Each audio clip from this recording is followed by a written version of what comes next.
sahbihi ajma'in. Allahumma salli ala Muhammad wa ala ali Muhammad kama sallaita ala Ibrahim wa ala ali Ibrahim wa barik ala Muhammad wa ala ali Muhammad kama barakta ala Ibrahim wa ala ali Ibrahim fil alamin innaka Hamidum Majid. Syukur kepada Allah Subhanahu wa taala kerana hari ini kita dapat diberikan satu ruang untuk saya berkongsi sedikit sebanyak daripada apa yang kita dapat daripada seorang ulama yang cukup besar tetapi tidak terkenal, tidak terkenal. Dan akhir-akhir ini barulah ianya terkenal. Dan apa yang akan saya sampaikan hari ini adalah sesuatu yang bersifat sejarah tetapi very practical in our modern life, which has been discussed by Al-Balkhi since 9th century, 9 to 10th century. So, apa yang kita akan lihat hari ini berkenaan dengan seorang yang bernama Al-Balkhi. Oh, tertinggal huruf L. Al-Balkhi yang namanya itu adalah merujuk kepada tempat Balkh atau nama lamanya Balkh. Ini yang berada di bawah kerajaan Parsi yang bernama Samanid atau Samaniyah. Jadi di sini dia dilahirkan dan kemudiannya nanti dia akan berpindah ke Baghdad. Dan di situ kita tahu Baghdad Abbasiyah, so the golden age of Islam started from the Baghdad as the city center, Madinatul Nur, whereby there was the great university, great scholars from all over the world came to Baghdad to learn various discipline of knowledge. Okay. Just for introduction, we have to know who is Al-Balkhi. Abu Zaid Ahmad bin Sahal Al-Balkhi. So he was born in 850, and he died in 934. Jadi dia ni telah menulis lebih daripada 60 buah buku dan juga manuskrip. Kitab-kitabnya begitu banyak, tetapi tidak ada tinggal kepada kita. Kerana kita tahu Bern has been in war, so many good documents and also books been destroyed. Tetapi dia meninggalkan ada dua kitab yang dirujuk oleh kebanyakan dan habiskan banyak masa dia di Baghdad. Dan tuan-tuan perempuan, it is normal. Today we are having kind of specialization in knowledge, but those days there are so many scholars who are having multidisciplinary background, so they are expert in many things and they can speak in various different even languages. So apa yang terjadi bagi Al-Balkhi ini, kalau kita hari ini kita panggil sebagai yang dipanggil polymath, polymath, orang yang mempunyai ilmu yang banyak, kemahiran yang banyak. Dan dalam perbincangan kita dia akan merujuk juga kepada bagaimana perkembangan perubatan, kerana dia mengambil satu kaedah yang dia pelajari daripada Greek Roman, humoral pathology, iaitu the cause and effect of the fluid in our body. So there are 4 fluids in our body that they are called humors. So humoral pathology dia teruskan dengan ilmu itu, tetapi nanti kita akan lihat bagaimana the modern medicine reject this idea. Okay, then whatever that he learned from the Western, the European, the earlier civilization, now he injects with the divine aspects dalam Islam lah. Jadi kalau yang dikatakan kitab yang agak terkenal adalah dia membuat kitab peta dunia Suwarul Aqalim ini. Kitabnya sudah tak ada, tetapi dirujuk oleh Al-Istakhri, kemudian dirujuk oleh Ibnu Hawkal Al-Muqaddasi, dan hari ini the manuscript tahun 988 ini, peta yang dirujuk daripada Al-Balkhi ini ada di Leiden dan juga Oxford dan juga Istanbul, being quoted by other scholars also, Yaqut Al-Idrisi, Abul Fida, Hudud Al-Alam, Yaqut semua. Jadi sebahagian daripadanya sekarang berada di tangan Eropah, yang mana mereka mengkaji. Okay, this is the topic for today. Ini kitabnya berkenaan dengan kesihatan badan dan jiwa, Masalihul Abdan wal Anfus. Ini kitabnya yang kedua. Dan kitab ini ada di Istanbul dan kemudiannya telah diterjemahkan di dalam bahasa Inggeris, The Sustenance of the Soul. Boleh cari, saya rasa dekat Kinokuniya. Because this been I think it's been authored by professor in UIA, dan kemudiannya dia dah pindah lah.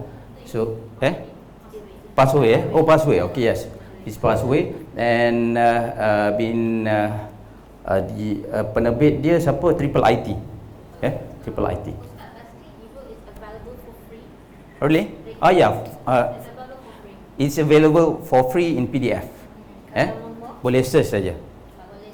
Boleh search tajuk ini akan jumpa lah. Okey. Dan ini adalah the doctrine of four humors tadi yang saya sebutkan. Dalam bahasa Arab dipanggil sebagai adam, darah, dari darah yang datangnya daripada jantung membuatkan seseorang itu tenang. Okey. Al-balgham, yang phlegm ini datang daripada otak. Ini menyebabkan seseorang itu berfikiran optimis. As-sauda, black bile, yang datang daripada hati itu menyebabkan seorang itu diam, banyak merenung. Dan as-safra, daripada yellow bile, banyak memberikan kesan kepada emosi. Jadi pandangan yang dibawa oleh Al-Balkhi, we need to have the balance of these four humors. So this is the idea or the theory came from Hippocrates. Hippocrates. Dan kita akan nak tengok sedikit tentang sejarah ini, sebab kita kena faham ini, sebab di dalam kitabnya dia akan sebut tentang humors. So dia akan sebut tentang humors itu menyebabkan kita jadi apa. So kita kena tahu itu. Ini paling penting kepada siapa yang dah kenal saya memang suka tunjukkan the timeline supaya kita faham. Okay, the Hippocrates yang tadi kita sebut 4th before century, ya. Jadi di sini adalah the great Greek civilization. Ini adalah kemuncak dia, the peak. Then Roman bermulanya century tahun Masihi, dan kita boleh lihat ini yang biasa the normal understanding of how the European civilization bergeraklah, maknanya dari ancient, kemudian dark ages, and then Renaissance and industrial revolution. Okey, kita tengok bila datangnya Islam dalam 7th century, bersama dengannya memang disebut bahawa ilmu itu datang kepada nabi-nabi, daripada setiap nabi diberikan ilmu, dan ilmu itu kemudiannya berkembang, dan secara epistemologinya, pembelajaran satu ilmu tidak terkait dengan agama pada asasnya. Sebab itu bila Muslim Golden Ages berlaku sekitar kurun yang ke-8 sehingga 14, ada kata sampai 15, Afrika Utara sudah pun mengambil ilmu yang sama daripada Greek Roman, sebab Afrika Utara dekat situ dahulunya berada di bawah Roman, dan ilmu yang sama dipelajari, yang seperti mana kita sebut Hippocrates humoral pathology, yang kemudiannya berkembang. Sebelum itu di Baghdad sudah mula berkembang, tetapi lebih berkembang di Andalus, di Spanyol, di 8th century. In 16th century, Spanish and Portugese, they learn from Andalus, maknanya dia mula bangkit di dalam zaman Renaissance dalam 16th century, dan kita mengenal perkataan ataupun the modern medics ataupun biomedicine dalam 19th century, 1990 to be specific. 1990 the word modern medicine diperkenalkan di Eropah, dan kita juga mengenalinya sebagai, setengah menyebutnya sebagai conventional medicine. But if I ask you which one is more conventional, is it this or this? Susah nak percaya kan, susah nak terima juga kan. Baik, tapi kita, I think doktor boleh betulkan juga kalau saya silap, ya. Doktor ada dengan saya, sebab apa yang saya faham daripada pembacaan, saya bukan pakar dari segi pendidikan ataupun perubatan, sekadar untuk daripada pembacaan dan juga kajian kepustakaan. Maka biomedicine itu berasaskan, dipanggil evidence based medicine, EBM. So in 1992, EBM being like very popular, and then people are almost like talking more about EBM lah. Then in 20th century barulah mereka kembali menerima dan mengakui seperti mana humoral pathology juga sebagai complementary. They call it complementary and alternative medicine, CAM. Apa cerita dengan kita di Malaysia ataupun kita sebut tentang Melayu? Dalam kurun yang ke-13 kita sudah pun mengikuti keilmuan yang sama. Jadi dia ada belajarlah tentang api, 4 unsur dalam diri: api, angin, air, tanah. Yang itu adalah mana yang datangnya daripada Greek dan Roman juga, ya. Sama, dan kemudiannya ada elemen-elemen keagamaan dimasukkan, dan dengan kedatangan penjajah kita pun mengambil perubatan moden, tidak ada salahnya pun. Cuma sekarang kita pun sudah mengembalikan, dalam kerajaan Malaysia pun sudah pun menerima, dipanggil sekarang traditional and complementary medicine, ya? Dengan adanya satu akta yang dikeluarkan pada tahun 2016, so membenarkan kepada pesakit untuk memilih bentuk rawatan yang dia kehendaki. Ini CAM di Europe, jadi mereka sudah mula menerima kaedah-kaedah terapi yang pelbagai lah, ya. Yang China, yang India, tapi di sini tak disebut tentang Islamik lah. Okey, baik. Nanti saya akan cerita jugalah tentang Islamik, itu pun ada faham yang berbeza juga. Amalan di Malaysia ini recognized practice areas in Malaysia. So kita ada traditional Malay medicine, Chinese medicine, Indian medicine, homeopathy, chiropractic, osteopathy, and Islamic medical practice, ya. Dan ini adalah badan-badan yang boleh kita katakan berkelayakan untuk menentukan seseorang itu memang betul dia expert dalam bidang ni. Dan ini sangat baik dalam Malaysia lah bila kita buat konsep yang begini, sebab di luar sana kita khususnya tentang Islamic medical practice ni kita agak mix up. Sebab ada certain tu dia nampak macam Islamic, tapi dia dah ada unsur-unsur yang lain, ya. Unsur-unsur yang melibatkan penggunaan jin dan sebagainya. Jadi sebab itu kalau bagi umat Islam dia ada Persatuan Perubatan Kebajikan Islam dan juga yang lain-lain lah. Sekadar untuk pengetahuan kita lah. Jadi di Malaysia sudah pun buat pengajian perubatan tradisional dan komplementari ini di beberapa universiti. Jadi dah dibuatkan dalam bentuk pengajian lebih formal supaya melahirkan pakar-pakar dalam bidangnya. So for traditional Chinese medicine, it's much better. Dia dah well structured. Yang lain masih lagi dalam proses lah, terutamanya untuk Malay medicine. Okay, sekadar pengetahuan kita. Apa yang dibincangkan oleh Al-Balkhi di dalam kitabnya tadi, Masalihul Abdan wal Anfus, untuk memperbaiki diri kita, badan dan juga Al-Anfus itu, dia ada satu pandangan. Dia menyatakan bahawa jiwa kita, apa yang terjadi pada jiwa memberi kesan juga kepada fizikal, secara nama moden jadi dipanggil sebagai psychosomatic disease, yang melibatkan apa yang difikirkan ataupun tekanan dalam minda dan sebagainya memberi kesan kepada badan, ya. Ini antara contoh-contohnya, ya.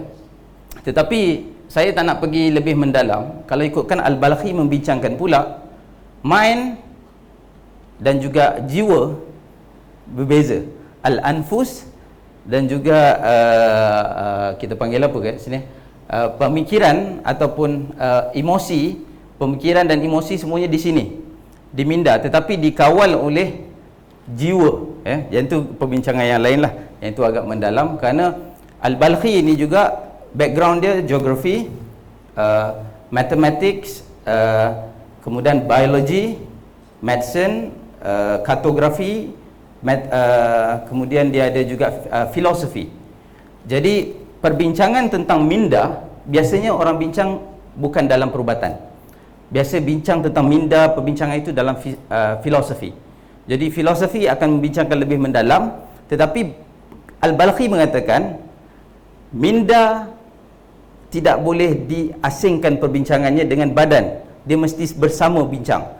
Dan perbincangan itu pasti mewajibkan bagi seseorang yang namanya orang Islam khususnya, dia kena faham juga filosofi untuk memahami segala isi badan kita ni. Kerana kita adalah the creature of Allah.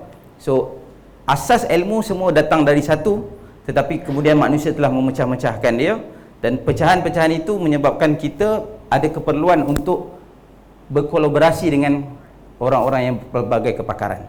Kalau dahulu mereka seorang ada banyak ilmu, jadi mereka boleh memberikan pandangan yang lebih jitu lagi. Tetapi hari ini kita sudah masuk ke dalam satu era yang agak negatif dalam satu segi filosofinya, dipanggil the barbarism of specialization.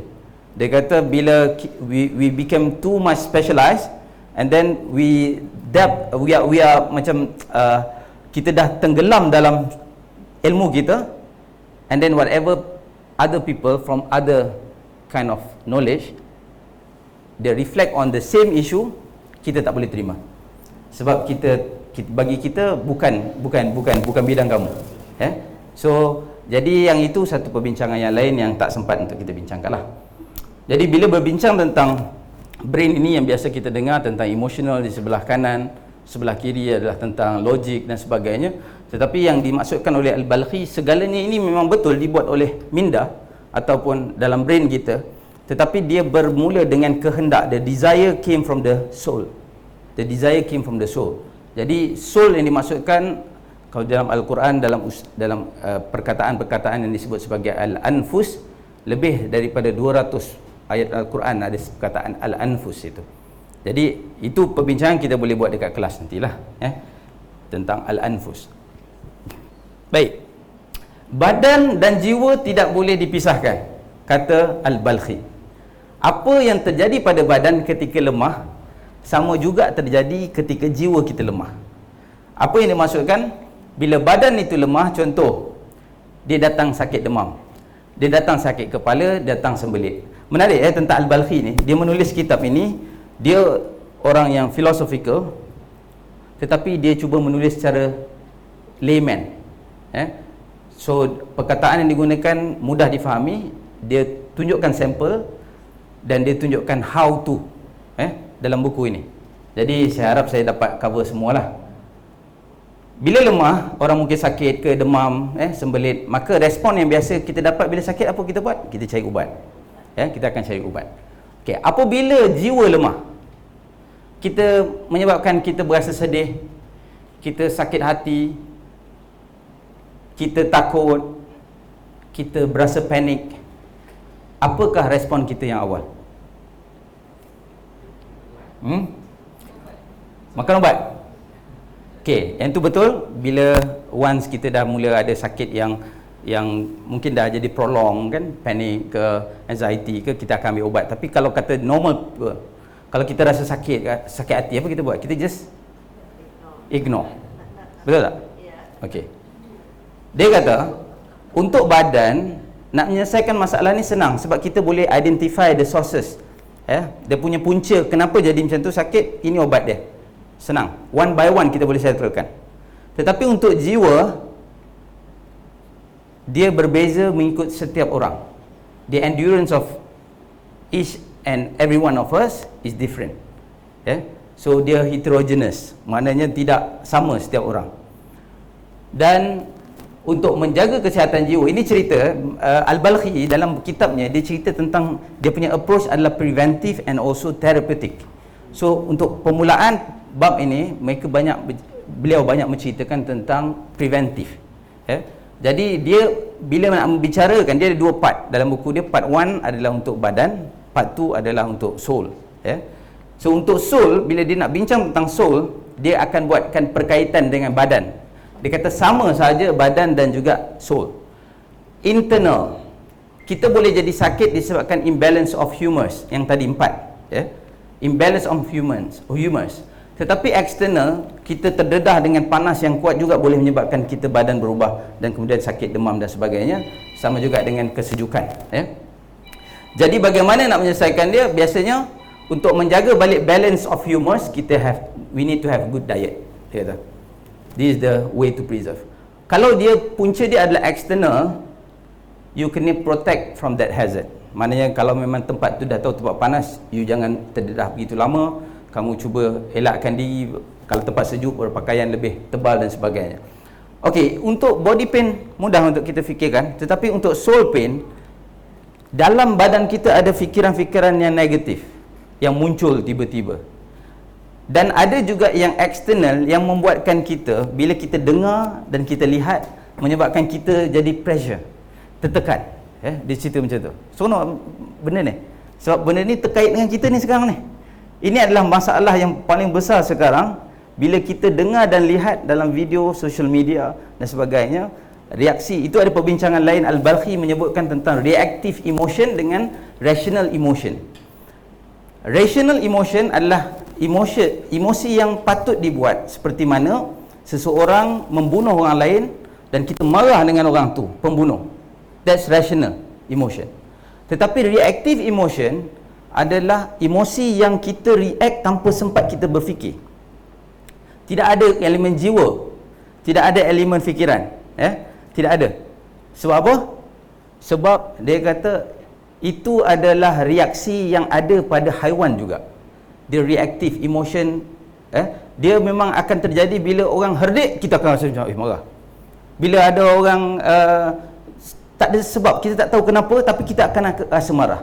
Dan itu antara masalah social media hari ini. Tengok komen-komen orang, dia komen yang datang tu dia tak berfikir panjang. So reactive emotion telah berlaku dekat situ, yang mana untuk menyelesaikan masalah internal negatif, dia kena belajar untuk tolerate the minor pain lah. Yang ini nanti kita akan tengok lebih lanjut nanti.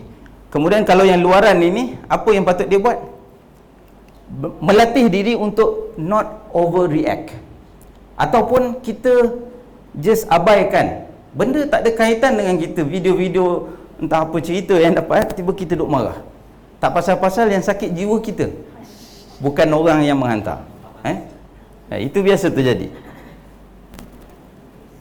Pendekatan berkesan, dia kata kalau tadi terjadi, maka pendekatan yang untuk body pain, diet, untuk internal, external adalah ubat. Kena ambil ubat.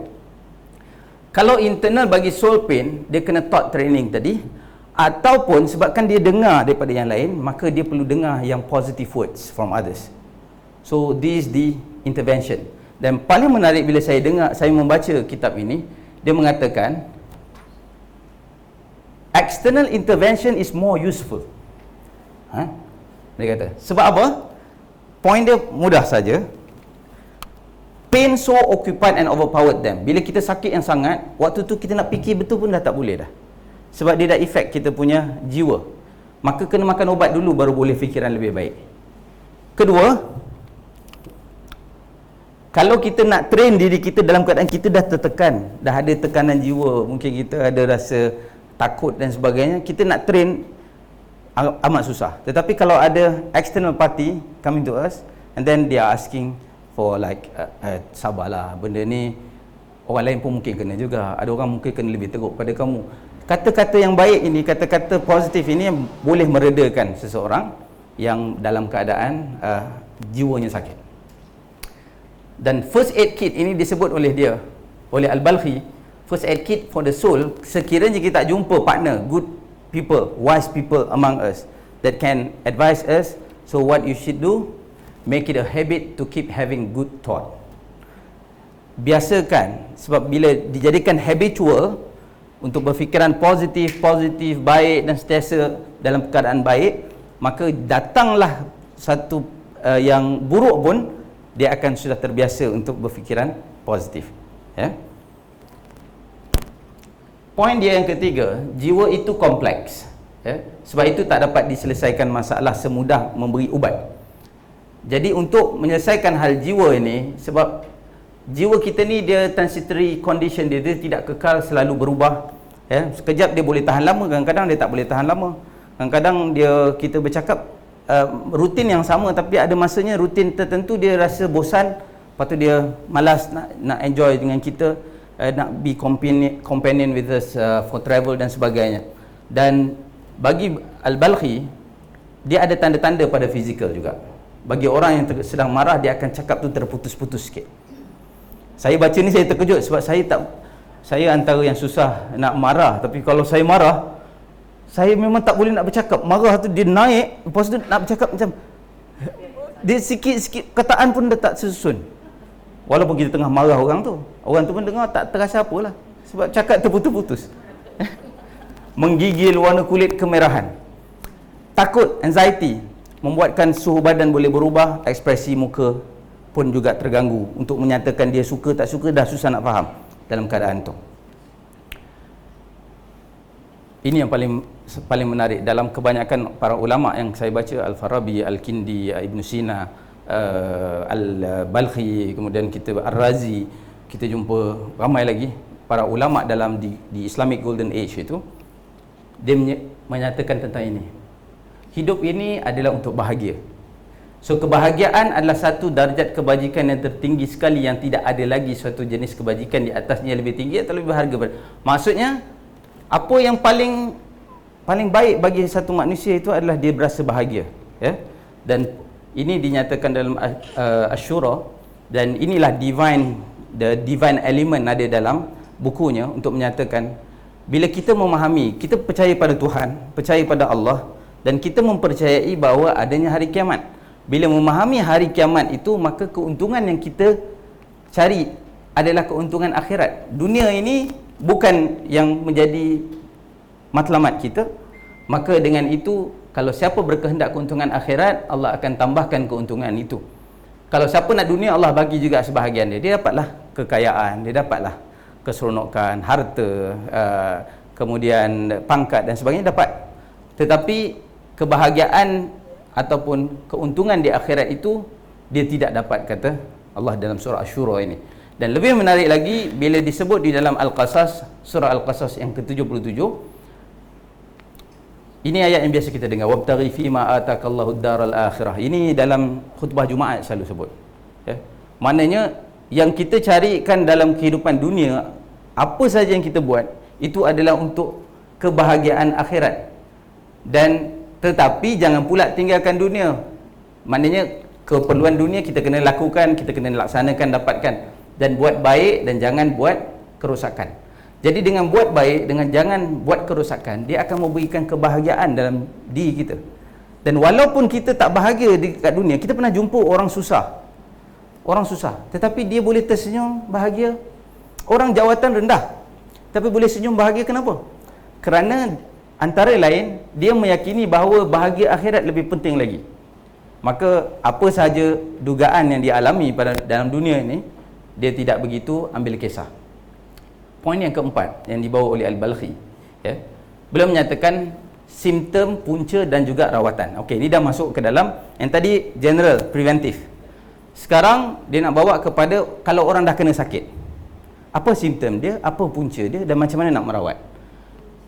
Jadi dia kata sihat lawan dia apa? Sakit. Bahagia yang kita bincangkan lawan dia apa? Sedih, bimbang.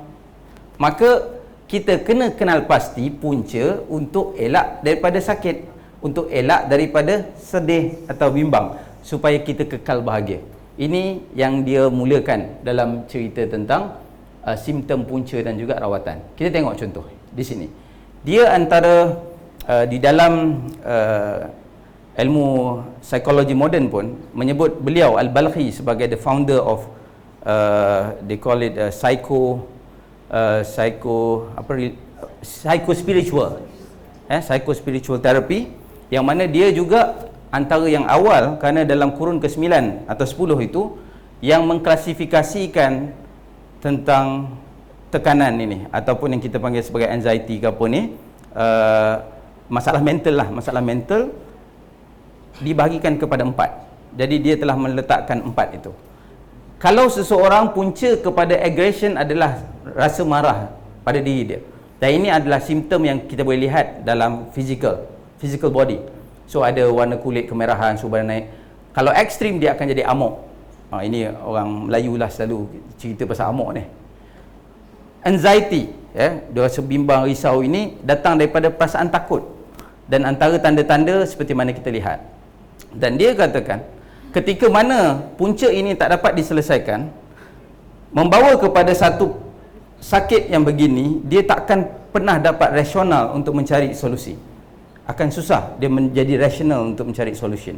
Jadi ini yang dua ciri lah. Satu dan dua. Yang ketiga, orang yang terlampau sedih, dia akan membawa kepada depression. Kenapa dia sedih, kita akan tengok nanti. Dan dia, simptom-simptom kita boleh lihat, dia akan bertindak kasar. Very, very detail. Al-Balkhi menceritakan. Itu sampai lempang muka, koyakkan kain, tarik rambut. Yang ini antara tanda-tanda orang depressed. Dia pukul pada diri dia sendiri.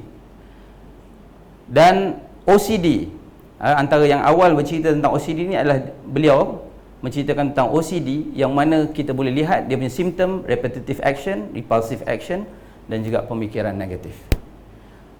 Kita pergi satu persatu. Aggression. Bagaimana nak mengatasi atau mengurangkan marah? Dia kata to cure or to reduce kita punya perasaan atau punca marah tadi. Punca tadi marah. Luaran dia, secara luaran dia suka memisahkan dua. Sebab luaran juga perlu, dalaman pun perlu. Maknanya usaha dalam diri dan juga usaha yang perlukan bantuan luar. Jadi luaran kita perlukan penasihat. Dalam menjelaskan ini, dia menceritakan tentang pemimpin. Kenapa pemimpin, para sultan, dia perlu berpenasihat? Dia boleh buat decision, tetapi decision dia akan jadi kurang yakin kalau tidak dinasihati. Jadi betapa pentingnya orang yang bersama dengan kita, kawan kita ke, siapa-siapa penasihat yang kita lantik. Kerana penasihat itu, dia kata kena cari orang yang hikmah, orang yang bercakap dia penuh hikmah, wisdom, wise people, diizin dan beri izin kepada dia untuk menasihati kita bila-bila masa. Waktu kita tengah marah, dia boleh masuk. Mana dia boleh interrupt kita, mencelah dengan cara yang hormat.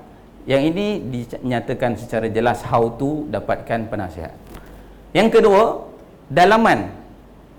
Ini kena latih diri kita untuk kurang marah. Latih tahan daripada marah. Tahan dulu sebelum marah.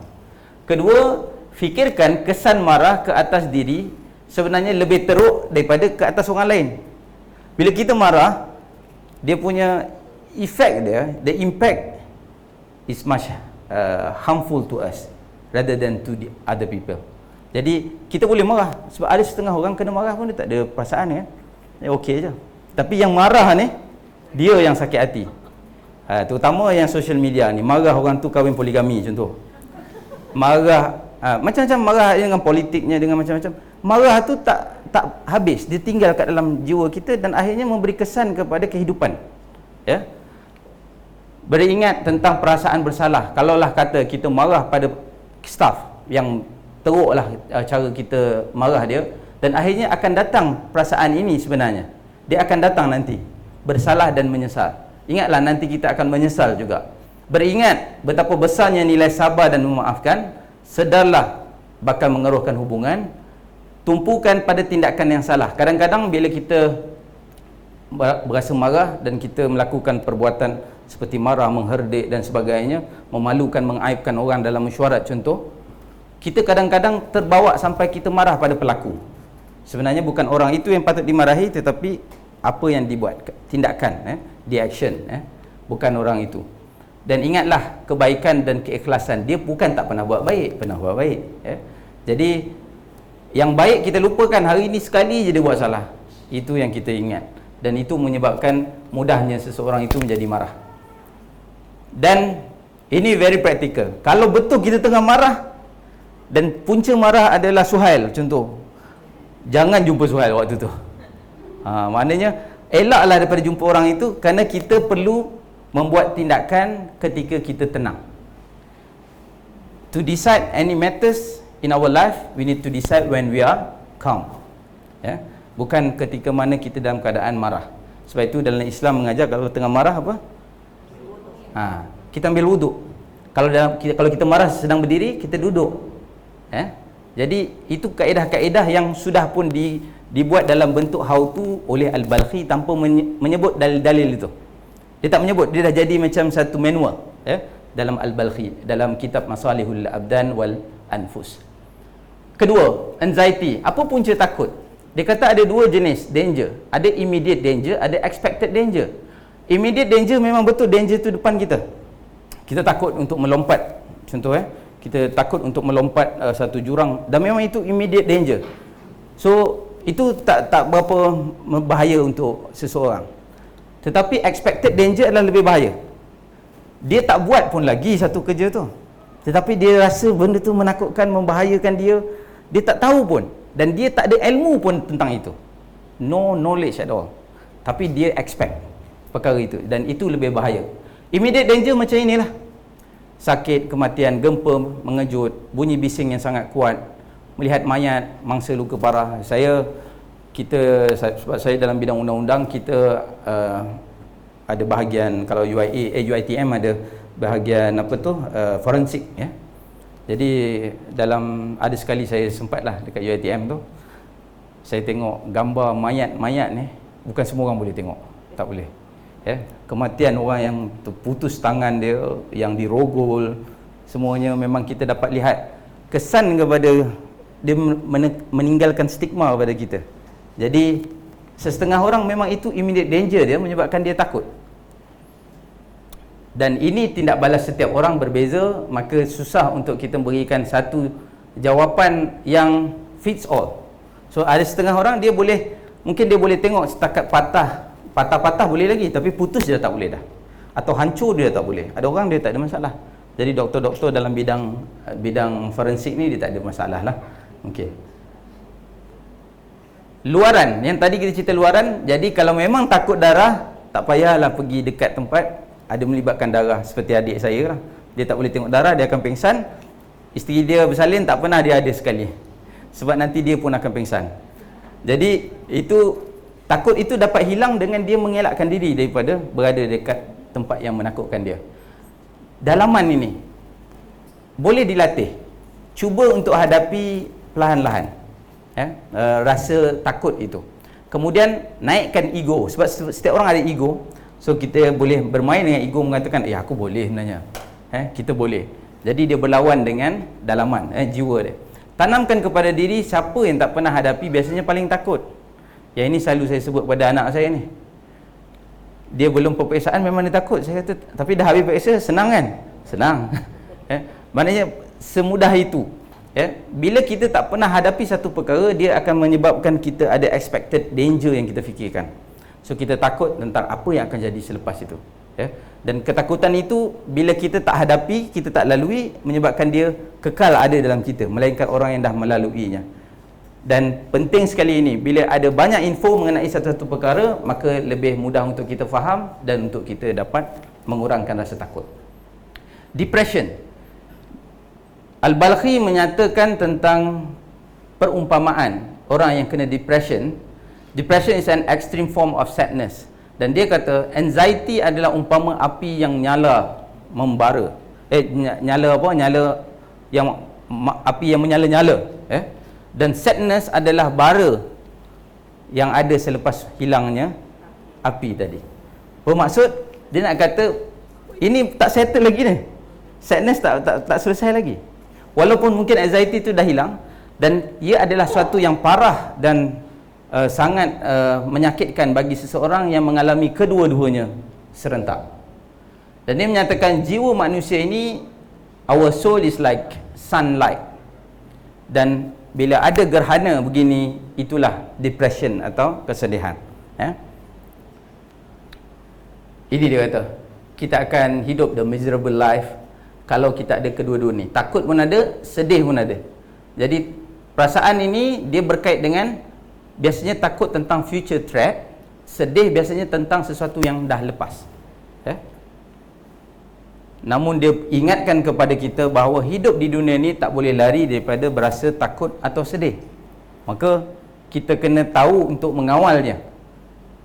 Sesuatu yang disukai yang lepas, bila dia hilang, dia menjadi fear. Future yang dia rasa terancam, dia rasa sedih akan datang ni, maka dia menjadi anxiety. Dan dia memecahkan lagi adanya dua jenis ini. Saya takkan huraikan lebih panjang, sensory love dan juga rational love. Dan hadapi kehilangan dengan menerima seadanya dan kekal berasa gembira, ini adalah jawapan dia. Maknanya apa saja berlaku, contoh kematian, kepayahan, kemalangan berlaku, memang kita sedih, tetapi hadapi kesedihan itu dengan seadanya. Dan sebab itu kita umat Islam diajar untuk menyebut inna lillahi wa inna ilaihi raji'un. Jadi sebab itu the divine element tu penting. untuk menenangkan seseorang, untuk mengatakan bahawa apa saja terjadi, terutamanya hal yang ini, dia perbincangan dia mendalam sikit, sebab biasanya orang ni bila sayang sangat pada suami dia, sayang suami meninggal aksiden, kemudian dia menangis yang amat sangat, rasa kehilangan, rasa hidup ni dah tak ada arah tuju, malah dia menyatakan, dah sudahlah, aku rasa aku takkan kahwin lagi dah, inilah suami aku sesatunya. Dan perasaan itu adalah sebab dia merasakan dia memiliki. Okey? Jadi Al-Balkhi kata, tidak ada satu pun yang kita miliki dalam dunia ini, semuanya milik Allah. Maka kalau kita memahami hal itu, kita tidak akan merasakan duka cita. Sesiapa yang mengikuti petunjukku, saya tidak ada kebimbangan dan juga tidak ada berduka cita. Qul nahbitu minha jami'a. Saya terlupa ayat Quran, nanti boleh semak balik. Qul nahbitu minha jami'a fa imma ya'tiyannakum minni hudan faman yattabi' hudaya fala khaufun 'alaihim wa lahum yahzanun. Tuan-tuan dan puan, contoh paling cantik yang adalah Prophet Muhammad sallallahu alaihi wasallam. Dia adalah orang very calm, kan? Dia adalah seorang yang tidak bersedih. Maknanya bukan tidak bersedih langsung. Kehilangan Sayyidatina Khadijah tu memang buatkan dia sedih. Tetapi kesedihan dia itu, walaupun agak makan masa juga lama untuk dia melupakan, tapi dia tidak mengabaikan urusan dia yang lain ketika itu. Jadi ada setengah bila kita berasa tertekan, kan? Kita rasa depressed dan sebagainya, menyebabkan kita kehidupan dunia itu pun kita tinggalkan. Kita duduk sorang-sorang. Dan punca utamanya menyesal atas kehilangan. Ini disebut juga oleh Ar-Razi. Dan Ar-Razi kata ini dia. Inilah yang dikatakan inna lillahi wa inna ilaihi raji'un. Bila mana manusia itu tidak akan melenting apa pun, sebab dia tahu yang dia tidak memiliki apa. Anak ke, harta ke. Kita berjumpa dengan banyak kes orang-orang yang muda sakit mental sebab dia kena kejar dengan mahkamah, hutang terlampau banyak. Jadi semua syarikat ditutup, winding up, kemudian dia jadi bankrupt, dia tak tahu dah hidup nak jadi apa. Akhirnya dia mengalami satu mental sakit jiwa yang kita sebutkan sebagai sakit jiwa, yang kemudiannya menjadi stigma juga. Orang kata sakit jiwa ni orang gila. Tak semestinya pasal gila tu, gila dah sebagai ekstrim kan. Dan memang betul ada yang terjadi seperti orang gila lah. Dan menarik tentang Al-Balkhi juga, dia memecahkan depression kepada dua jenis. Satu yang disebabkan oleh kesedihan yang diketahui sebabnya, satu yang tak diketahui sebabnya. Kalau diketahui sebab, dia ada rawatan dia, psikologi saja. Kalau yang ini psikologi dan fisiologi yang dimasukkan dekat sini, biomedicine lah. Ini bila dah kena. Jadi bila seseorang tu dah kena, dia kena latih pemikiran logik. Kesihatan badan lebih penting daripada meratapi kehilangan. Kegembiraan dunia adalah bonus, seperti mana ayat Quran tadi. Yang penting kebahagiaan di akhirat. Kurang sabar akan tambah derita. Bukannya kalau kita sabar sebenarnya melatih endurance, tapi kalau kita kurang sabar, lagi derita lagi sakit lagi kita. Keempat, kehilangan yang dirasakan juga dirasakan oleh orang lain. Ada yang lebih teruk lagi.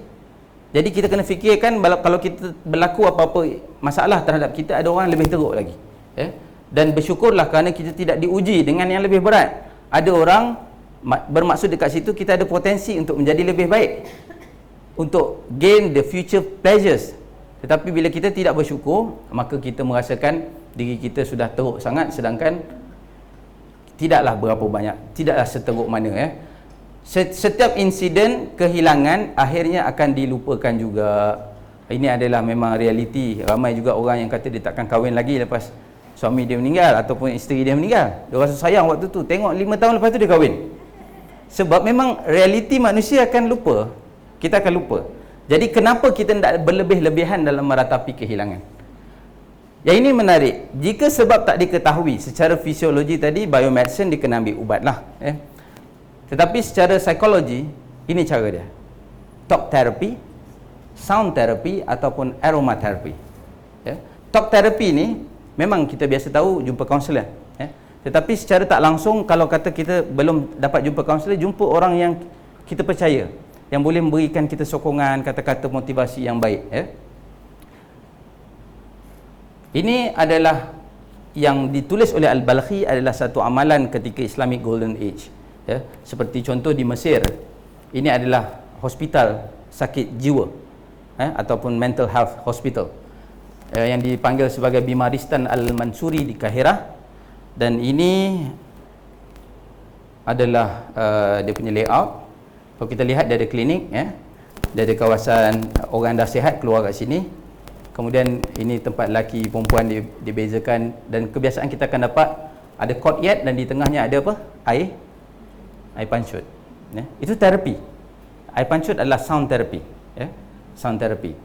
Dan di setiap tempat-tempat ini, kalau intensive care, dia ada cara terapi yang berbeza. Apa yang dibuat di Bimaristan ini di Kahirah, muzik dimainkan kepada pesakit insomnia dalam bilik yang berasingan dengan pesakit yang lain. Jadi muzik yang dimaksudkan bukan orang kata main-main cekup je apa saja muzik, ada muzik-muzik tertentu. Dan biasanya muzik-muzik ini adalah muzik yang merupakan alunan macam mana Al-Quran tu, yang dia ada bacaan taranum, tetapi dalam bentuk muzik ney. Contoh, tahu ney kan, macam seruling Turki. Seruling Turki tu dia muzik dia mengikut alunan bayati, alunan Hijaz, seperti bacaan Al-Quran bertaranum tu, Kemudian ada yang bercerita, tukang cerita bercerita untuk menyeronokkan hati, untuk memberikan positive vibe. Kemudian pesakit yang hampir sembuh, jadi biasanya dia akan mula ada persembahan tarian-tarian ataupun komedi. Dan ini yang tadi disiran aliran air, Yang ini menarik. Tahun 2018 saya semak dalam satu jurnal perubatan PubMed, menyatakan mereka telah membuat kajian tentang kesan bunyi aliran air ini memang evidence based. Memang mereka mendapati perubahan kepada dipanggil sampel air liur yang diambil tu sebelum dan selepas, memberikan kesan kepada chemical elemen dalam body lah. Jadi yang itu juga memberikan kesan. Dan kemudian dia bawa kepada tajuk OCD, Tajuk OCD ini ada setengah orang, ini membawa kepada yang black belt tadi, yang ini menyatakan bahawa setengah orang memang dia punya hormon atau dia punya fluid dalam badan tadi, humor itu terlebih black belt. Dan ini tanda-tandanya. Dan secara social life dia, kita akan jumpa dia sebagai orang yang pendiam, tak mudah marah, tapi kalau dia kena hasut, provoke, dia susah nak lupakan atau maafkan. Yang ini adalah amalan yang tadi saya sebutkan sebelum, sejak daripada zaman Greek Roman. Ada yang later baru dia develop the black biles bertambah sebab daripada campuran yellow bile and phlegms. Dan tanda-tanda dia begini, ada sedikit berbezalah. Kemudian dia menyatakan, kalau orang tadi dia ada emosi, simptom dia marah, punca marah adalah insiden sesuatu yang berlaku. Orang tak dengar kata dia, arahan dia tak dengar, dia marah, maka dia kena lupakan insiden tu over time, so that dia punya perasaan marah tu akan calm down, to reduce. Ataupun takut juga, fearsome object, tadi pun dah sebut, remove the object. Kalau ada sesuatu yang menakutkan dia, maka dia kena remove the object, ataupun dia kena elakkan diri daripada menghadapinya. Tetapi dia kata, untuk orang OCD, dia tak macam ni. Orang OCD lebih susah. Kerana untuk kita orang awam yang tak kena penyakit OCD ni, kita mudah untuk katakan boleh lupakan insiden. Tapi bagi dia tidak. Jadi dia sendiri pun mengatakan ianya lebih sukar. Kerana dekat dalam tu, dalam fikiran dia, dia ada imagine harm yang malah sehingga dia membenci diri sendiri pun ada. Begitu juga dengan yang dia obses dengan sesuatu yang dia sukai atau dia berkehendak, yang dia imagine pleasure yang dia ada dalam diri dia, dan ini lebih suka untuk ditangani berbanding kalau emosi-emosi yang seperti mana orang awam. Kesan dia bila melampau menjadi OCD, dia akan rasa terasing space and time. Dia rasa dia takkan bersama dengan orang lain, dan dia rasa masa itu macam dia terkongkong dengan masa, dan dia extreme pessimism.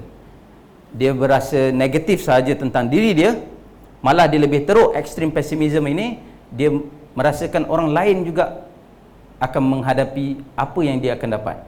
Kesusahan yang dia alami, kesakitan dia alami, dia kata nanti korang pun akan kena. Malah kadang-kadang dia fikirkan pula masalah orang lain. Dan dia akan kata kau kena elakkan daripada benda ni, kau lebih teruk lagi yang akan jadi. Dia menambahkan beban kepada diri dia. Saya dah jumpa dah ada seorang sahabat saya OCD. Cara merawat dia, saya suka dia punya cara merawat dia sebab dia very practical, very practical. Dia kata jangan pernah ada rasa sakit jiwa atau mental tu tak ada ubat. Tak ada. Dia kata likulli da'in dawa, di setiap penyakit Allah jadikan penawar. Jadi kena sungguh-sungguh, seperti mana sakit demam, sakit kepala, sakit fizikal, kita akan cari ubat, sungguh-sungguh jugalah cari ubat untuk penawar untuk sakit jiwa kita. Secara pencarian penawar tu kita kena cari sungguh-sungguh. Kedua, rawatan psikologi. Rawatan jiwa ini diperlukan, dan dia pecahkan pula dua. Satu yang tadi orang luar, counselling, dan satu adalah dalaman yang tadi dikata susah kan. Kan dia kata susah untuk dalaman berbanding luaran, external. So, internal ni lebih susah, tapi dia kata ini tips untuk mental maneuvers. Macam mana tips dia? Dia ajarkan dalam tips untuk mengajar pemikiran kita untuk berfikiran lebih positif, dia ada dua pula lagi. Dia pecah luaran dan dalaman. Pertama, jauhi bersendirian. Orang yang begini dia kena ada bersama dengan orang lain, socialize. Dia kalau dia bersendirian, dia akan lebih susah lagi. Dia akan lebih teruk lagi. Kecuali, yang ini lagi menarik bila disebut kecuali pula. Yang tiga kategori ini boleh bersendirian. Sebab bersendirian dia menyebabkan dia akan lebih efektif. Pemerintah negara bersendirian dia kena fikirkan tentang macam mana selesaikan masalah rakyat. Ilmuwan bersendirian menulis buku, tapi bukanlah bersendirian duduk melangu tu. Maknanya dia kena ada sesuatu yang dia buat. Ahli ibadah bersendirian sebab dia nak banyakkan ibadah. Tips yang kedua, kalau kata yang ini dia tak ada masalah sangat ataupun dia susah nak buat yang kedua pula. Jauhi melahu, idleness, atau menganggur. Jangan menganggur. Sibukkan diri dengan bekerja. Banyak buat kerja. Tetapi orang yang OCD ni kadang-kadang dia kata kalau dia buat satu-satu kerja, dia dah sibuk, dia akan rasa bosan. Maka kebosanan itu perlu dilayan dengan berehat sekejap. Berehat makan, berehat minum, berehat buat apa saja yang boleh melupakan dia tentang pekerjaan tadi. Tetapi rehat itu jangan dijadikan rutin. Katakan makan dia nasi lemak waktu tu, dia akan makan nasi lemak juga setiap kali, dan itu akan menjadikan dia satu lagi perkara yang membuatkan dia tension. Sebab rutin. Jadi orang begini dia kena tambahkan banyak lagi perkara-perkara baru dalam hidup dia. Maknanya bekerja pun buat satu perkara yang baru, membaca bidang yang baru. Dan ketiga, pilih sahabat yang ikhlas. Sahabat ikhlas ni dia boleh bagi nasihat dan semangat lah. Jadi bukan sahabat yang ada sebab nak berkawan dengan kita, nakkan harta ke, nakkan apa-apa daripada kita, tapi yang ikhlas. Ini secara luaran untuk membetulkan mental pemikiran kita. Dengan tindakan ini kita boleh dapat manuver cara berfikir kita. Secara dalaman, datang je fikiran negatif, terus tolak. Apa saja yang negatif. Dapat satu video daripada TikTok macam tu, jadi menyatakan tentang apalah cerita yang kita tak tahu pun, dan kita mula kata ini teruk lah, zalim dia ni. Kita tolak dulu perasaan tu, tolak dulu. Dan ini perlu dilatih. Ini perlu dilatih. Kedua, belajar daripada orang lain. Ada orang yang pernah alami masalah sama dan dia dapat selesaikan, belajar daripada mereka. Tapi kalau dia tadi bersendiri, dia tak dapat belajar daripada orang. Maka dia perlu melawan dengan melihat orang lain. Macam mana nak tahu? Antara lain kaunselor akan menceritakan tentang pengalaman orang lain, ataupun dia duduk dalam support group, kan?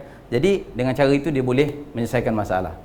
Ketahui punca dan kesan tadi dia bincangkan, supaya akhirnya ada setengah tekanan yang kita hadapi itu kita boleh tolerate perlahan-lahan. Maka bila kita kena dengan ujian yang lebih besar, kita sudah tidak melenting. 3 poin yang terakhir ini tanam dalam diri tentang sunnatullah. Maknanya Allah kalau buat sekian-sekian akan jadi sekian-sekian. Itu sunnatullah. Maknanya kalau makan ubat, sunnatullah dia boleh sihat. Kita percaya dengan sunnatullah tu, maka dekat situ adanya ikhtiar. Kita ikhtiar mencari ubat. Tetapi kalau kita ambil ubat, contoh ubat tapi kita tak sihat. Macam mana tu? Oh, dia jadi tertekan lagi. Dia jadi tertekan pula. Kata sunnatullah. Memang sunnatullah, tapi iradah Allah tu, kehendak Allah. Mungkin Allah tak berikan lagi sebab dia tak sesuai. Belum sampai masanya. Jadi, sebab itu divine element tu penting juga. Untuk kita kembali balik pada Allah. Ya? Dan Allah dah berikan kebaikan lebih banyak daripada keburukan. Ini Al-Balkhi menceritakan, orang yang di dalam hospital, lebih sedikit daripada orang kat luar hospital. Dia kata. Orang yang sihat, lebih banyak daripada orang yang sakit. Banyak lagi kebaikan yang dalam hidup kita dah kita rasai, kita baru kena sedikit, kita sudah rasakan macam hidup ni tak ada bermakna. Jadi perasaan-perasaan ini kena ditanamkan dalam diri supaya kita lebih meyakini bahawa Allah itu menciptakan sakit dan penawarnya seperti mana tadi. Ya? Okay, kita dah nak habis dah. Tuan-tuan perempuan, Bimaristan tadi habis. Jelek orang kata. Dah tak ada dah. Dia sekarang dekat, kalau pergi ke Akhirah adalah bangunan tapi dah tak diamalkan. Yang tinggal dalam Islamic Golden Age yang masih diamalkan adalah di Turki, di Edirne. Nanti kita buat lawatan PMP. Sebab ini adalah seperti mana dalam tradisi Islam sejak daripada kurun ke-9, bandar-bandar seperti di Baghdad, bandar semua di tengah masjid, di tepi universiti, kemudian pasar dan sebagainya, hospital, rumah penginapan, rumah musafir dan sebagainya, semua dalam bentuk itu. Ya. Dan itu berkembang sampai ke zaman Kesultanan Melayu Melaka. Ya. Kita pun menerima perkara yang sama. Dan apa yang kita lihat sekarang ni adalah kompleks yang dipanggil dalam bahasa Turki hari ini Kulliyesi. Beyazid ni nama sultan kan. Dekat sini, kawasan di sebelah sini adalah hospital mental. Di sini dia buatkan kolej pengajian sakit jiwa. Maknanya untuk doktor-doktor, bakal doktor jiwa. Yang ini masih wujud sampai hari ini. Masih wujud sampai hari ini, malah dia jadikan tempat-tempat ini muzium-muzium untuk kita tengok macam mana cara perubatan Islam. Ya. Ini yang saya katakan tadi, ada courtyard. Di sini ada air pancut. Ya. Ini adalah gambaran, sekarang dia dah jadikan muzium, jadi ditunjukkan pemain-pemain muzik untuk terapi, sound therapy. Ya, muzik yang dimainkan di sini. Kemudian dia juga sudah ada chiropractic zaman Osmania. Ya, chiropractic. Baik, kita tak cerita panjang lah, yang tu kita kena buat lawatan lah. Jadi dia kata kalau kita dah cari penawar, kemudian kita dah jumpa penawar. Sekarang bila dah jumpa penawar, pastikan yang kamu tu tak terlalu tua. Saya pun mula saya rasa macam pelik, kenapa tak terlalu tua? Rupa-rupanya kan sebab mak saya sekarang ada sakit juga. Bila pergi hospital, ada ubat dah tak sesuai untuk dia. Dia dah tak boleh, badan dia dah tak boleh terima. Kadang-kadang rawatan tu pun dah tak boleh bagi ubat, maka dia terpaksa lebih kepada mencegah supaya lebih teruk saja. Jadi bukan ubat untuk merawat. Kemudian kalau sakit itu epidemik, dah merebak, walaupun kita jumpa penawar, dia kadang-kadang sukar untuk sembuh. Dia kata, sebab dah jadi epidemik, dah jadi pandemik bau-bau ni kan. Dan walaupun ada ubat pun, ketika itu agak sukar untuk memberikan penyembuhan. Jangan ambil ringan tentang diet, ini masalah kita ni. Apa yang kita makan, bila kita makan, waktu makan pun penting. Apa makan penting, berapa banyak makanan yang kita makan. Itu penting. Ya? Itu ditekankan oleh beliau. Jangan ambil ringan ketika mula kena sakit ringan. Maknanya dah mula ada simptom sakit yang sikit, cepat-cepat cari penawar. Jangan tunggu lama, kerana bila lama itu dia akan mengakibatkan lebih susah lagi untuk penyembuhan. Dan yang kelima, malah dia mengatakan secara psikologi pun, lagi lama kita menahan tu, sebenarnya ada orang boleh endure, dia betul boleh endure. Tadi disebut ada perbezaan setiap orang. Dan setengah orang dia ignore, dia bukan endure, dia ignore. Dia rasa tak ada apalah, tak ada apa. Tapi sebenarnya dia sakit. Dan akhirnya bila dia dah semakin sakit, dia agak susah untuk patah balik. Untuk berasakan diri dia ada potensi untuk jadi baik, untuk lebih sihat. Itu dibincangkan oleh beliau. Jangan ambil ringan larangan daripada doktor. Doktor kata jangan makan masak lemak, yang pedas-pedas kena tinggal. Kenapa Al-Balkhi boleh sebut benda ni? Sebab dia doktor. Dia juga doktor dan dia tahu larangan-larangan yang diberikan oleh orang yang expert. Dia tahu. Sampaikan, dia bincangkan di dalam kitabnya. Dia kata, doktor kan pernah ada yang setengah doktor boleh kata kamu ni boleh hidup 3 bulan lagi. Dia kata itu adalah satu ilmu yang datangnya daripada membaca simptom-simptom dan setelah merawat dan sebagainya dia tahu dah. Dia boleh agak. Dan itu adalah perkara yang kena dengar daripada doktor dia kata. Tetapi kita jangan, maksudnya dia kata bukanlah doktor tu pandai-pandai buat cerita. Ada ilmu dia. Ada ilmu dia. Macam mana untuk dia meramal. Tapi soal jadi tak jadi itu kuasa Allah lah. Cuma kita nak kena ambil berat tentang itu. Okay. Ini general knowledge ataupun untuk kita secara umum. Dia menutupkan kitabnya itu menyatakan seseorang itu akan lebih sihat jika pertama jaga makan. Jadi saya betul lah jaga makan. Kedua, sakit mula kena cepat-cepat cari ubat. Ubat. Ini maksudnya dekat sini dari segi fizikal, ubat. Dari segi mental yang tadi, yang dia dah sebut dah. Mula-mula datang perasaan negatif, tolak, buang. Tolak, buang. Jangan terima apa yang kita dengar dan kita lihat. Kalau kita rasa memang kita ni mudah terpengaruh, jangan tengoklah TikTok tu. Contoh. Elakkan, jauhi benda-benda begitu. Dan yang ketiga, ikut pesan doktor sungguh-sungguh. Saya suka betul baca benda ni. Sebab kebiasaan saya dengar untuk yang rawatan alternatif, kadang-kadang dia bertentangan. Dia kata, tak payah ambil ubat doktor. Al-Balkhi mengatakan, dia komplimen. Sebab fizikal dan roh, fizikal dan jiwa ni, badan dan juga jiwa, dia saling memerlukan. Dia akan membantu. Kalau kita dah buang satu elemen, doktor dengan ubat-ubat tadi, buang elemen tu, dia akan menyukarkan lagi penyembuhan. Jadi kita kena buat sama-sama, dia kata. Dua-dua sekali. Dan dia membuatkan satu perumpamaan akhirnya. Dia kata umpama pelita kita ini, minyak dalam pelita itu adalah zat pada makanan fizikal dan juga makanan jiwa. Dan minyak itulah yang membolehkan sumbu itu terbakar. Sumbu itu adalah badan kita. Dan apabila terbakar, dia menjadi api. Itulah kehidupan kita. Dan kehidupan kita mesti cukup zat makanan yang baik. Dekat sini dipanggil masalih tadilah. Masalihul abdan wal anfus. Maka badan itu akan jadi baik. Diri kita akan jadi baik. Dan dia akan mengeluarkan api yang memberikan cahaya yang menerangi. Maknanya satu kebahagiaan. Tetapi macam nak padamkan api ni? Macam ni kalau kita padam api ni? Tiup, betul tak? Tiup angin. Angin itu adalah insiden, masalah yang hadir dalam hidup. Jadi kita macam mana nak elakkan daripada kena tiup? Pastikan ditutup lah. Ada shield lah. Ataupun elakkan berada di tempat terbuka. Jadi satu usaha perlu dibuat untuk mengelakkan kita daripada insiden tu datang. Mungkin angin dah datang, cepat-cepat kita tutup. Itu yang kata datang mental kita panggil negative thought, tiba-tiba datang, cepat-cepat kita tutup. So dengan cara itu kita latih, maka kita akan menyelamatkan api itu. Itu perumpamaan. Dia suka buat perumpamaan lah, Al-Balkhi ini. Bukti mental yang sihat, orang itu sentiasa tenang. Dia akan mengelakkan berlakunya psychological disorder. Dan dia adalah orang yang tidak dikuasai dengan perasaan marah, panik dan juga takut. Dan itu semua contoh-contoh ni kalau kita lihat memang Nabi SAW memberikan contoh terbaik.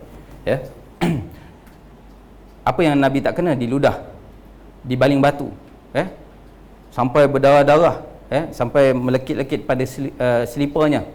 Masih lagi dia lalu dalam lorong yang sama. Secara logiknya kalau dah tension dengan orang tu, nak lalu tak jalan yang sama? Tak nak. Tapi maknanya ketenangan yang ada pada dalam diri dia luar biasa. Sama juga bagaimana orang Yahudi menghedik baginda masih lagi tetap menyuapkan makanan kepada seorang wanita Yahudi sampai Nabi pun dah tak ada, masih lagi dijaga dengan baik walaupun dia bukan sama agama. Maka penghujungnya public health yang kita kena jaga, keperluan rumah sesuai air udara bersih, jaga diri pada cuaca panas sejuk, makanan yang sesuai, tidur yang cukup, berjagaan kebersihan badan dan bersenam. Ini dia punya final advice untuk public health kita lah. Jadi tuan-tuan perempuan, itu saja daripada saya sebagai satu perkongsian daripada ilmu yang miliknya daripada Allah. Semoga Allah berikan juga manfaatnya kepada kita semua hari ini. Assalamualaikum warahmatullahi wabarakatuh. Still hold your mic, Okay. okay. Alhamdulillah, jazakallah khair, barakallahu fiik. Thank you so much for a very, I must say, very systematic knowledge altogether from the thoughts of Al-Balkhi. Al-Balkhi? Yeah, okay. Okay, we open for a few questions from the floor. If you have any question, all right, I'll pass this to you.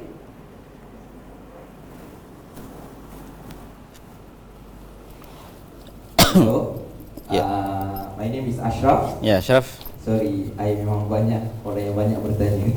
Bagus. Okay, I have two questions. Okay, so first questions, means in Islam, just like the concept from Al-Balkhi. So untuk selesaikan masalah anxiety ke, mental health ke, ataupun depression, it's not semata-mata untuk macam orang bagi klise answer tingkatkan ibadah, solat. Maksudnya you tak cukup solat ni, you tak cukup ibadat ni, ataupun you tak cukup beriman ni. It's not as easy as that. Means in Al-Balkhi pun ada terangkan secara psychological dan secara scientific lah. Tu one means, is it true like that? Okay, first. Okay, second question, what do you think? Okay, because just now you said about endure ataupun coping mechanism. Okay, everyone have their own coping mechanism, right? Okay, what do you think with the current, I would say in social media also, ada gerakan ataupun approach yang lebih keras? Contoh macam sebab boleh dek, ataupun like kalau it's like using setup lah to counter any of the mental health problems. Means you are very weak, you should be strong. So what do you think about that approach? Because just now it's more like we understand, right? In terms of positive psychology also, kita pun cuba endure. Tapi apakah pandangan Ustaz tentang approach yang lebih keras? Contoh macam the current influencer yang banyak kat social media.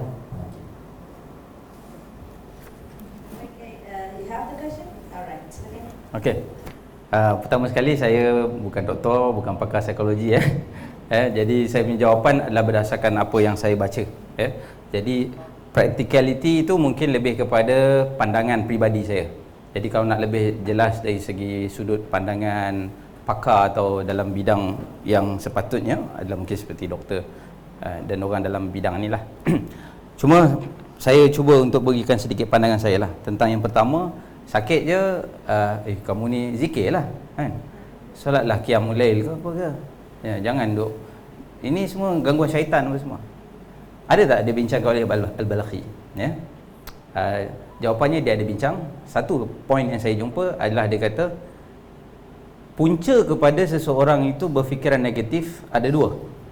Satu adalah daripada sebab-sebab faktor surrounding dia dibesarkan ke apa semua ni, jadi memang membuat dia berfikir begitu. Kedua adalah qarin yang jahat, dia kata syaitan.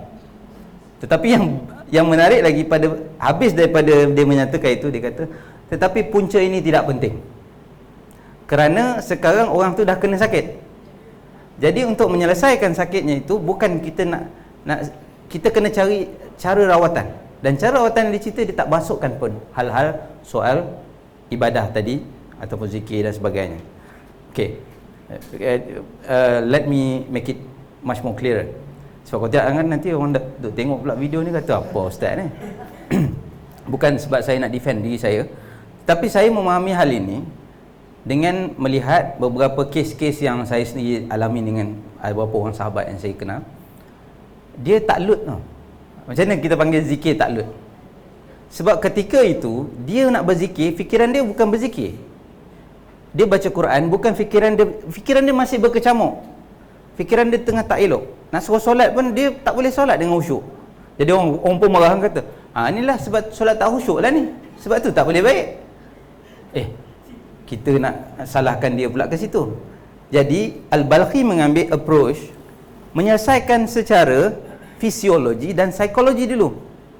So once orang tu dah terima benda ni, menerima keberadaan Tuhan, merasakan bahawa Tuhan itu control everything, percaya bahawa Allah itu yang memiliki segala-galanya, maknanya tak ada apa pun, sampai dia dah faham tu, time tu baru kalau dia nak zikir baru dapat.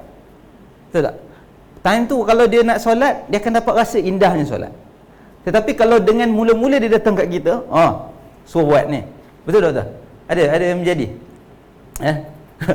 kita kata suruh dia buat itu ini kan, dengan amalan-amalan yang disuruh itu, maka setakatlah pengalaman yang saya, sikit lah pengalaman saya ada pun, sahabat-sahabat saya yang kena, dia marah saya balik. Sebab saya ada seorang yang memang dia dah sampai apa dia panggil tu, doktor, macam skizofrenia. Skizofrenia ni sampai dia dah dia memunculkan satu watak ayah dia yang dia marah, dia benci ayah dia dah mati, tetapi dia akan ada momen-momen dia seorang-seorang, dia marah, dia maki ayah dia, duduk seorang. Duduk seorang-seorang, kita tak nampak dia. Tapi kalau siapa nampak waktu tu, nampak macam dia gila. Tapi dia tak gila, dia adalah lawyer macam saya juga. Jadi bila kita semak dengan dia, kita cakap, dia, maaflah saya tak boleh sebut kata-kata buruk dia tentang, kita cakap zikir lah, kau ni, dia marah saya pasal zikir. Sebab dia kata, kau tak tahu aku punya perasaan, macam mana aku jadi macam ni. Jadi dia tak boleh zikir, tak mampu untuk zikir. Solat yang wajib pun dia tak dapat solat dengan betul. Jadi memang saya rasa, sebab tu saya kata Al-Balkhi ni lebih praktikal. Dia menyelesaikan punca dulu. Selesai punca, lepas tu baru kita add on dengan yang sepatutnya. Yang kedua, boleh. Saya pun ada pengalaman dengan yang skizo ni. Saya cakap dengan dia, bacalah zikir, baca apa ni, doa pagi petang, sebab saya belajar kan. Doa dan zikir pagi petang tu, dia dalam tu ada akan minta kita daripada, selamatkan saya daripada apa ni, rasa macam depression, junun, dia terjunun dia, Allah ini aku fikir macam parasi dunia tu, kita anxiety lah. Kita anxiety, kita akan macam gila sikit kan, bila terlalu malas kita macam tak nak hilang kan. So baca dia kata ni apa ni, Nabi suruh kan, tak jalan saya panggil tak jumpa ustaz lah, cakap ustaz boleh tak tolong tengok kan orang ni kan, dia saya suruh dia baca zikir pagi petang, sebab kita sebenarnya di protect dengan zikir pagi petang, tapi kita tak buat. So bila kita buat, kita kata okey, cuba kan, tapi benda tu kan macam kalau kita baca dia punya makna kita faham, tapi kita baca dalam bahasa Arab kita tak faham, jadi kita tak, orang kata kan, kita beriman kan, something like that. So benda tu macam tak menjadilah. Lepas tu ustaz tu kata, sebelum awak pergi jumpa saya, bawa dia diagnose dengan psikiatris. Bila saya jumpa psikiatris, baru dia kata okey, sebenarnya dia ada macam dia ada masalah macam cacat lah. Dia ada autism. Autism ni dia kata cara dia berfikir dia. Bukan dia sebab autism dia berganggu yang lain. Jadi bila macam saya kata solat, dia tak boleh nak solat. Sebab dia kau tak fikir lagi. Saya kata okey, dia mungkin dalam state yang mana yang orang kata dah akal dah tak ada lah kan. Saya kata solat dah apa yang boleh baca kan. Macam tu. Maksudnya kita suruh beriman tu, dia punya perasaan terganggu tu menyebabkan dia kata suruh beriman pun jap awak kurang iman lah kan. Baca dah zikir banyak. Kalau dia baca sikit tapi dia tak faham apa yang dia baca, dia tak macam tak masuk dalam hati tau. Macam tu. Jadi bila jumpa dengan doktor kata dia ada autism. Autism menyebabkan dia perlukan ubat untuk dia balance dia punya kat dalam otak. Something that you cannot do with just solat tapi iman. Dia dah jadi lain. So kalau bila dia jumpa dengan doktor, maksudnya memang gangguan setan tu memang ada lah. Kita semua akan gangguan setan. Tak kira kita nak, sebab tu Rasulullah ajar kita kan, masuk dalam masuk toilet kena baca. Kalau kita tak rasa kita gangguan setan, kita baca. Tapi kalau orang tu dah mula dia sakit tu, dia suruh baca, tak berjalan pada dia. Sebab apa, benda tu dah, dia pun dia tahu kan, dia baca doa tu, apa maksud doa tu, dia kena tahu maksud doa tu, baru benda tu menyesat dalam jiwa you. Tidak minta pertolongan daripada Allah, kita minta Ustaz kan? Dia macam Allah apa? Allah apa? Sama timis amaharah. A'udzu bikalimatillah hitam mati. Betul, dia betul lah macam puan pun dah rasa. Ya, betul. Yes. Tapi itulah macam hal tadi lah. Kalau kata waktu tu pun kita nak minta dia faham tu pun, maksudnya dia punya kat sini tak okey lagi. Dia tak boleh nak berfikir kan. Jadi pergi tu psikologis dulu, selesaikan hal itu, baru sikit-sikit boleh masuk lah. So second soalan tadi tentang endurance kan. Okay. Ini First one you just clear the selesaikan masalah punca. So the second part yang mana? because you said ada dua bahagian psikologi, selesaikan. Okay. The second one? Yang tadi fisiologi dan psikologi. Maksudnya dia melibatkan, kalau dia dah ekstrim dia perlu ambil ubat. So biomedicine lah. Jadi secara yang keduanya adalah psikologi lah. Jadi cara berfikir dia dengan betul. Kemudian barulah maknanya kita nak ajak dia kembali kepada Allah dengan cara memperbanyakkan amal ibadah. Semua itu dah tak jadi masalah. Jadi yang itu yang pertama seperti mana yang saya tahulah. Okey, yang kedua berkenaan dengan endurance. Endurance tu bagi orang yang dia tak ekstrim lagi, sakitnya tak ekstrim. Dia boleh endure. Dan endurance tu sebab dia kita tak boleh quantify. So setiap orang lain-lain. Jadi certain orang bila dia dah tak boleh endure, dia dah makan dalam, dia dah makan dalam. So makan dalam, kena pula orang komen pun makan dalam lagi. Yang komen tu macam komen apa? Sentap. Orang panggil komen sentap. Dan bolehlah kata yang lebih teruk lagi, kata kau ni tak beriman kau ni. Sampai tahap ke situ. Apa dia punya impact kepada orang yang macam ini? Impact dia memang sangat teruk. Saya sendirilah melihat impact kepada seorang yang dia toreh tangan dia kiri dan kanan disebabkan komen-komen dalam sosial media yang dia dapat. Dia adalah seorang budak pandai, budak Afrika, duduk dekat Madagaskar. Dia datang kat Malaysia untuk, dia rasa orang Malaysia lebih baik lagi, lebih tenang dan baik, tapi rupanya sama juga. Jadi akhirnya dia perempuan.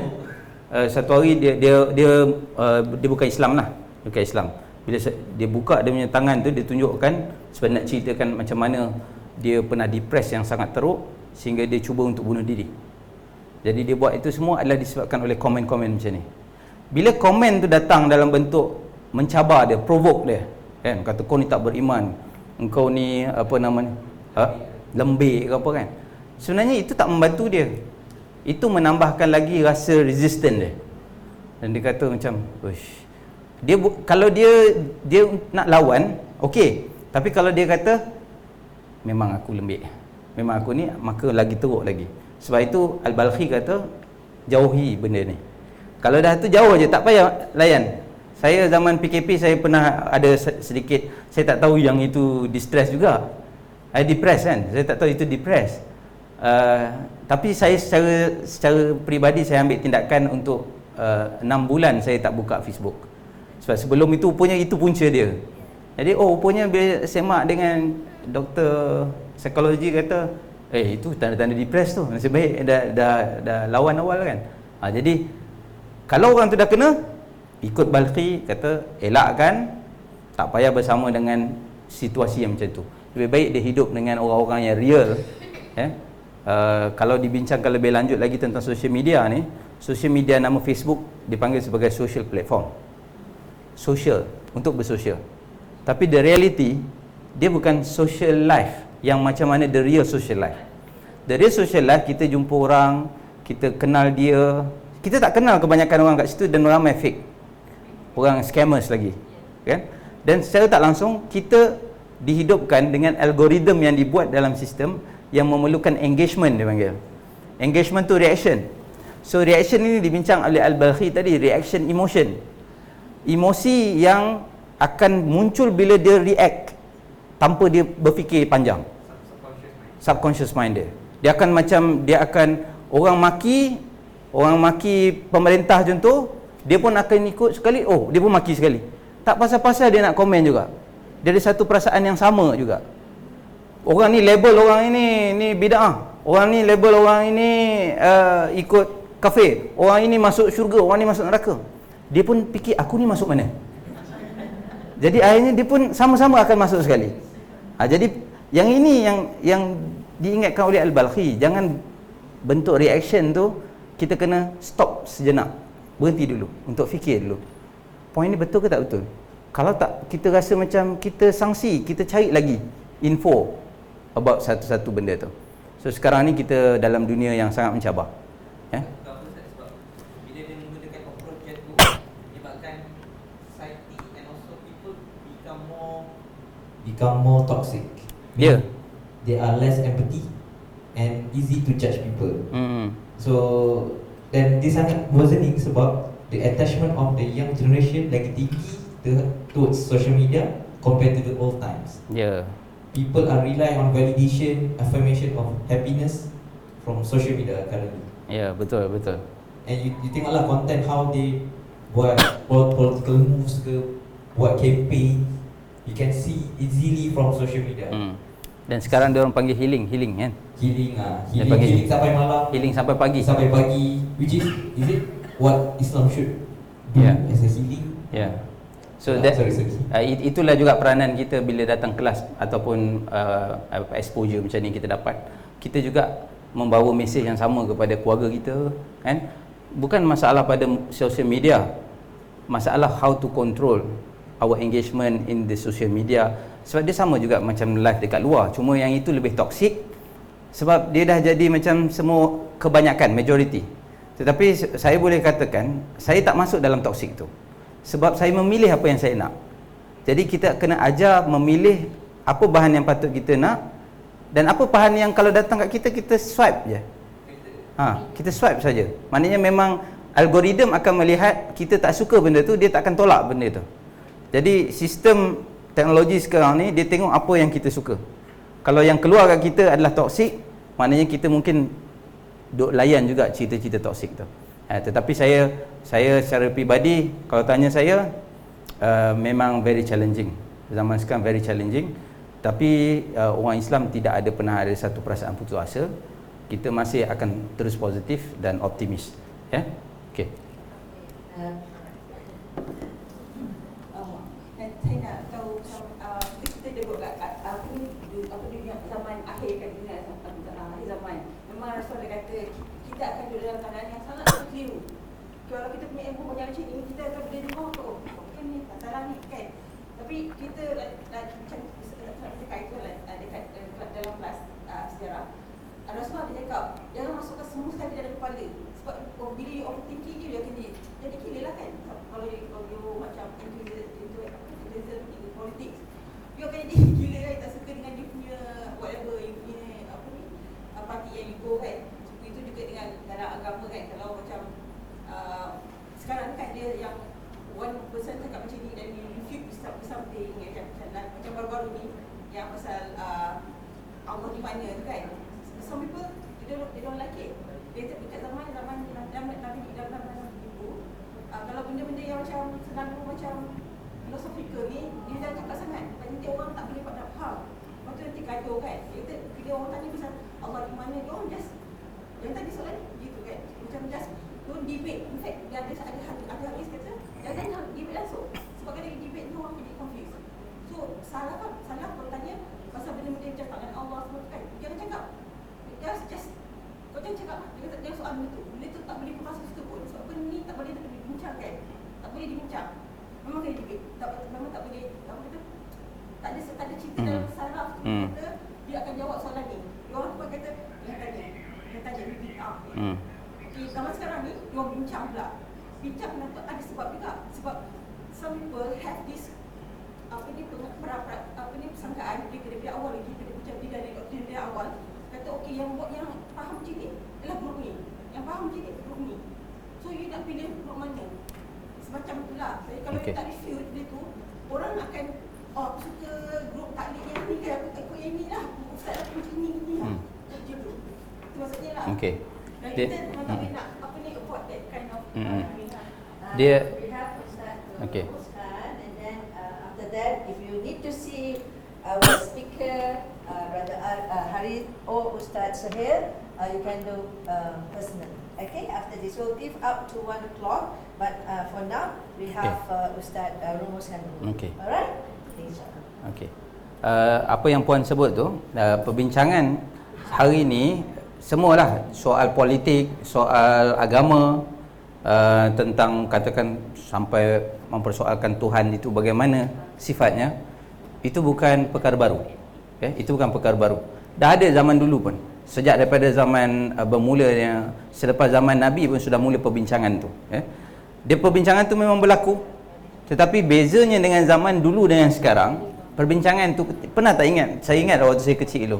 Orang tua-tua suka cakap macam ni. Engkau tak payah tahu lagi lah benda ni. Nanti engkau atas nanti baru kau belajar. Memang betul sebenarnya konsep dia begitu. Asas kena kuat, baru kemudiannya tambah knowledge tu. Jadi bila di peringkat tinggi, falsafah itu sudah, dia ada juga asas dia. Dia ada tinggi dia. Jadi perbincangan tentang soal attributes of Allah itu pun ada perbincangan di peringkat yang terdahulu lah. Cuma beza dia, perbincangan orang yang di dalam ruang tertutup adalah perbincangan the wise people. Dia tak ada emotion. Dia belajar demi okey, apa hujah kamu, apa hujah kami. Sekian-sekian. Tetapi zaman hari ini, segala perbincangan dalam bilik pun dikeluarkan. Jadi orang yang dekat luar zero knowledge, tak ada apa pun, tak faham apa. Dia terus melenting. Tambah lagi dia tak dengar seluruh perbincangan selama 2 jam tu. Dia hanya dengar 2 minit saja. Yang waktu time ustaz tu kata, ini semua tak betul. Oh, yang tu ambil, ustaz ni yang tak betul. Kan dia di viral. Jadi cabaran kita, bagi saya bukan pada ilmu, cabaran kita adalah pada mengawal je. Maknanya apa yang kita dapat, kita kena kontrol diri kita. Dan anak-anak kita, keluarga kita, kita kena ajar bagaimana untuk back to the knowledge. Maknanya bukan, kalau kita cerita tentang ilmu, dia ada primary sources dengan secondary sources. Sekarang ni social media berapa? Secondary dah apa? Dah kali berapa dah tu?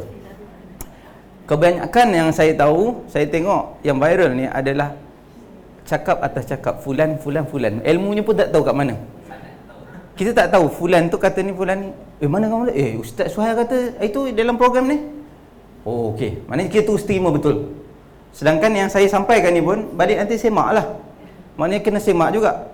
Tetapi kalau kita tak mampu untuk semak, kita boleh terima. Terima seadanya, tanpa menafikan orang lain punya ilmu yang lain, ataupun mengiyakan apa yang saya sampaikan, baru cakap, yang ni semua salah. Ustaz Suhail yang betul. Itu jadi ini kebanyakannya sudah hilang dalam masyarakat kita. Tapi saya ingat bukan Malaysia saja, seluruh dunia. Dan memang benarlah kata Allah, kata Nabi SAW tentang 5 fasa dalam dunia ini, dan kita berada di dalam fasa yang ketiga, yang keempat. Fasa yang keempat adalah yang dipanggil sebagai fasa di mana kezaliman dan kejahatan berleluasa. Fasa ini sangat kritikal. Sebelum pada itu adalah kezaliman penguasaan, yang itu zaman-zaman Umayyah, Abbasiyah, berbunuhan, sehingga penghujungnya para ulama kata sampai Osmaniyah. Jadi kita berada dalam zaman yang lebih mencabar. Tetapi ingatlah, Islam ni dia banyak memberi harapan sebenarnya kepada kita. Sebab kehidupan kita bukan di sini, kehidupan kita di hujung sana. Jadi harapan untuk dunia, Nabi kata akan kembali satu zaman seperti mana zaman Nabi, dan seperti mana zaman Nabi, maknanya zaman itu adalah zaman kegemilangan Islam yang akan kembali.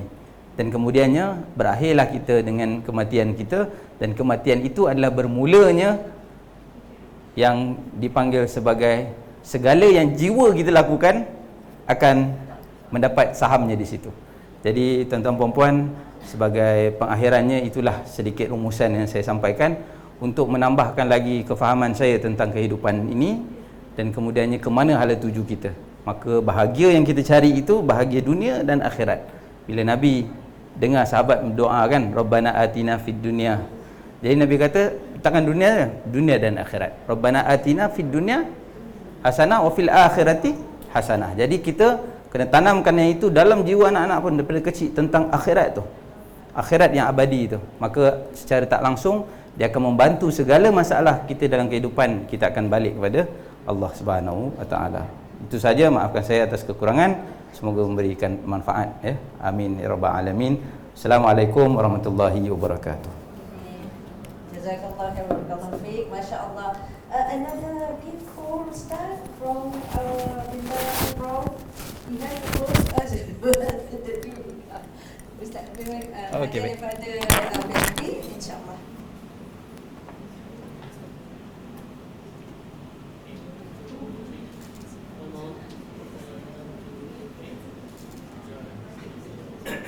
Okay, thank you.